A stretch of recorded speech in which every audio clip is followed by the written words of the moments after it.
wooden chassis. You see, Right. it's made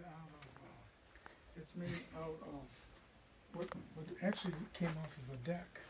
And I put a metal plate on there to lower the center of gravity. That is so. It's made of wood then. Yeah, the chassis is. That is funny. Well, you look at that. I would never guess. Wow.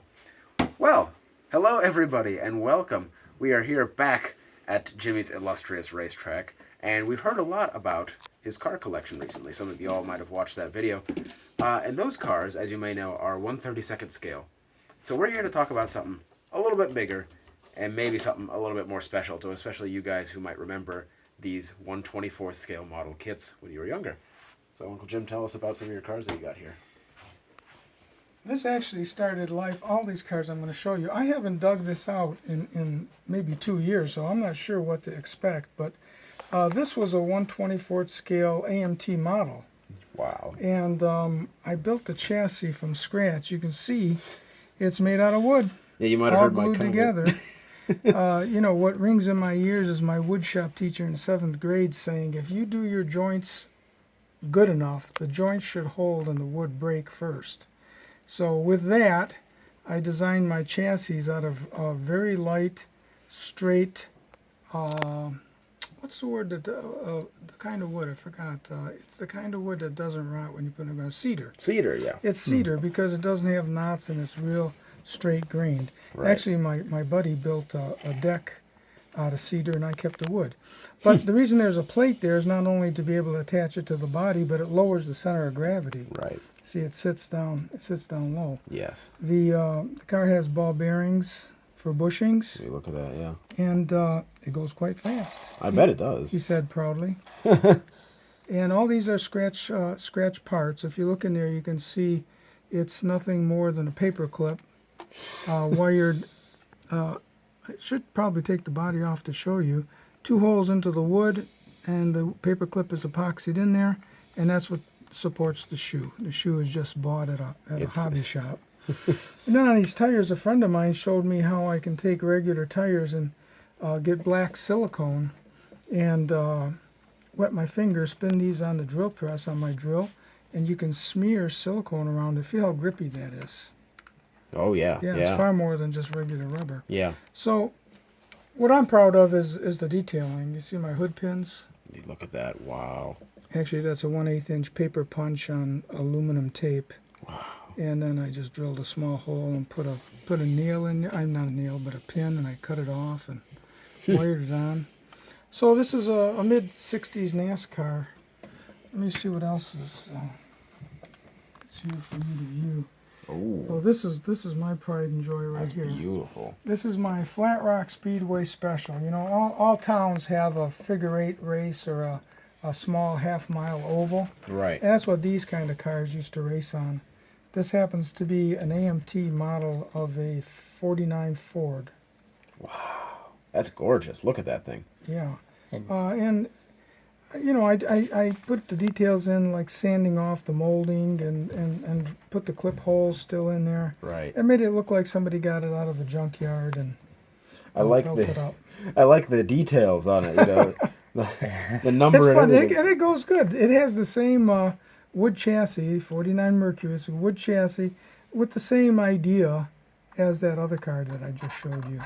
You can see that I've run it a lot. These cars, 1/24th scale, if you put 24 of these in a row, they equal the length of a full-size car. Right. If I put 32 of the 1/32nd scale cars, Right. Let me grab you one. yeah, let's grab yeah, get a couple of those cars right there. You'll see the difference in size. I mean, here's 2 1/32nd scale cars compared. Now, my track was designed to race 1/32nd scale cars, which is the typical home scale for racing. 1/24th scale is usually reserved for big commercial tracks, although some of my friends do have these big commercial tracks in their basements. And they can run up to 4 cars, and the lanes are about, as wide as this, I guess, the whole track. Wow. So when my friends invite me to run my 1/24th scale at their house, I have something to race, and that's why I took these.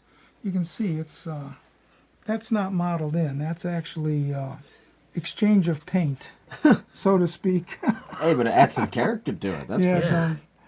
All right, let's see what else I got. You can Shake put it these there. back there, Yeah. buddy. Thanks for that. Of course. As you can see, I like. I used to go to a place called Flat Rock Speedway in Flat Rock, Michigan, where guys would go to the junkyard and pick up a car. They usually owned a gas station, and their hobby was turning them into race cars. Once again, another one of my patented wood chassis. I was laughed at by my buddies Really? until these cars got on the track.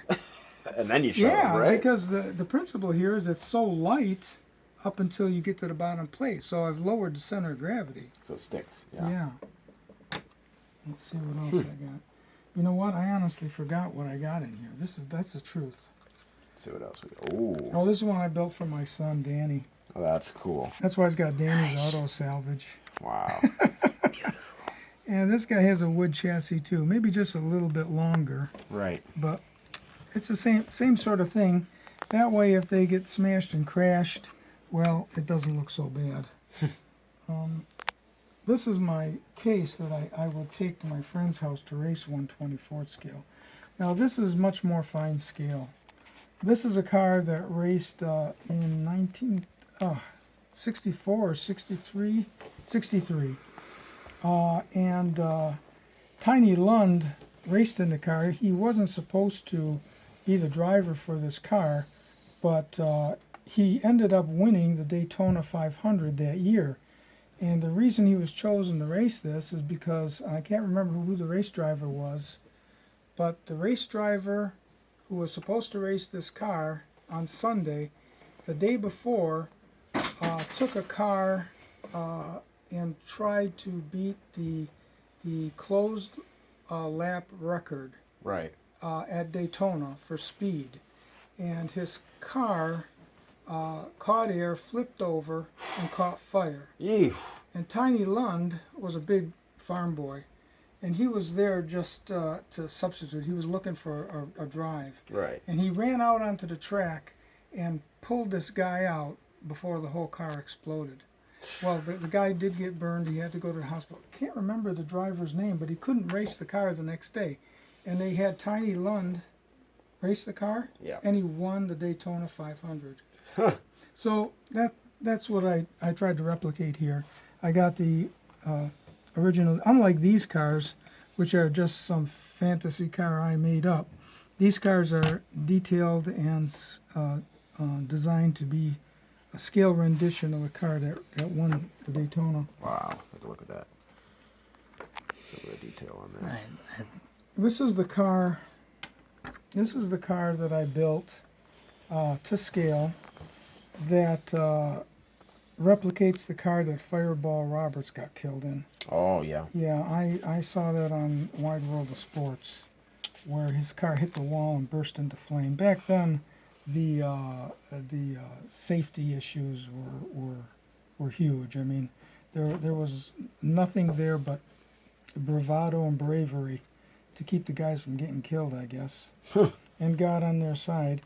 But I painted these cars with these inexpensive paints, these cheap paints that you get for $1.20, and I cut it with alcohol so that I could airbrush it. So I airbrushed these on with these kind of paints, and then I gave it coats of a floor wax finish called, I can't remember what the floor wax finish is, but I just brushed them on, and it gives me it's an acrylic clear. Yeah. Future floor wax, that's what it is. Future floor wax. Future floor wax. And it gives me a bit of protection. Gives you a nice shine there. Yeah. Oh, Nelly. Good catch, eh? Let's see what else is here. Got one more, it looks like. Oh, yeah. This one was Oh. Bobby Isaac's winning Dodge. So, again, these were all 1/24 scale models that were, static models that you Right. build. And then I studied the car, and I built it to imitate the actual car that raced. But you got to admit, that's a pretty good metallic finish I got on these. I would say so myself. Look at Yeah, that. with that kind of paint. Here, take a look at that, Derek.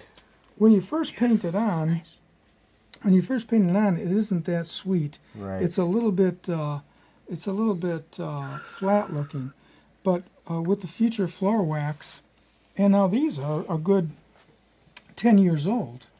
And granted, I got a little bit of yellowing, but you know what? It adds to the character of the car. It makes the car look more like an antique slot car. I was saying it looks more realistic that way, to be perfectly honest. And this is my last 1/24th scale car that I built. There's about 4 or 5 more that I want to build when I do get the time. This one is a Viper. Ooh. And this, I bought the wheels and the tires, and I made the chassis out of wood. And by the time I got to this car, I realized the more weight I had down at the bottom, I could put a stronger motor in because it lowered the center of gravity, especially with these wide tires. Right. Let's go over to the workbench. I'll take this apart, Yes. and you can see the wood chassis better, okay? Yeah, let's take a look at it. All right. I'll let you hold it if your hands are clean. Yeah. I was going to say. You know I'm kidding. Yeah. Whenever I take a car apart, I usually have a magnet. See that magnet? Yeah.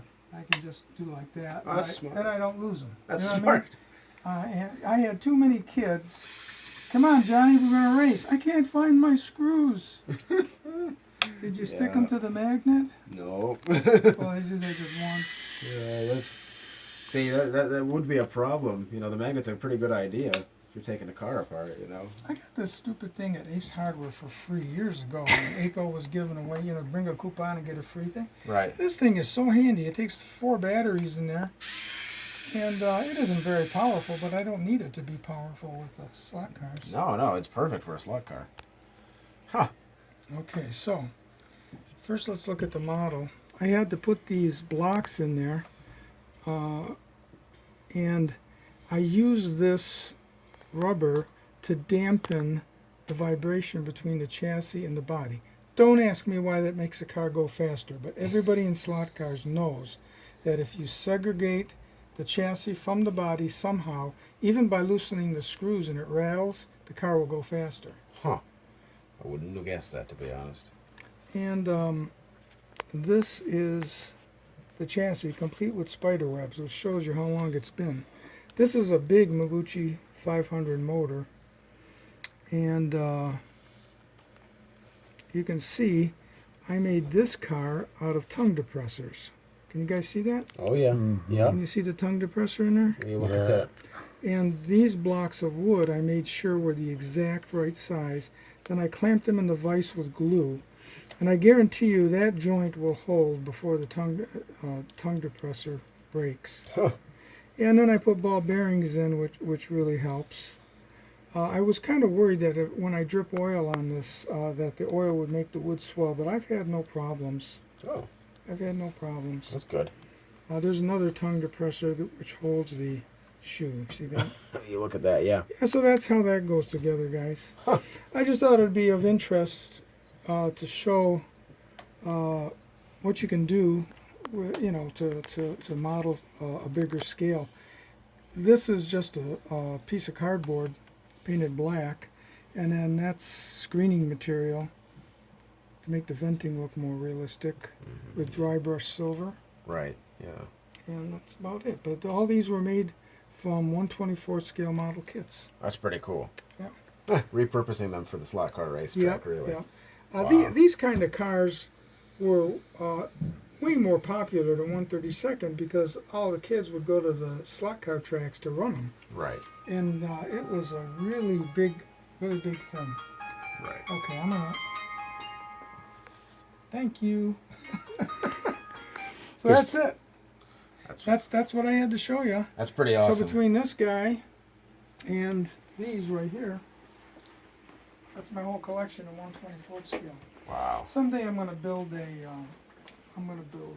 cabinet of some sort and hang it on the wall. I'm proud of them. Display them. Yeah, I got about when I ordered the decals for these guys, I ordered the decals for 3 other cars, and I searched and found the bodies. So I have 3 other kits that I've put together that I want to finish, and I'll have 3 more of them, That's pretty cool. and that'll be enough. Well, that's awesome. Yeah, this is something a little bit different for you guys who are used to our other content, but I figured it might be pretty cool to show. Well, it's scale modeling. A Yeah. lot of guys, who enjoy our videos are into scale modeling. That's true. It's just a larger scale, I guess. Yeah, right. Right. You can do more, actually. You can add more details to the cars. That's true. Yeah.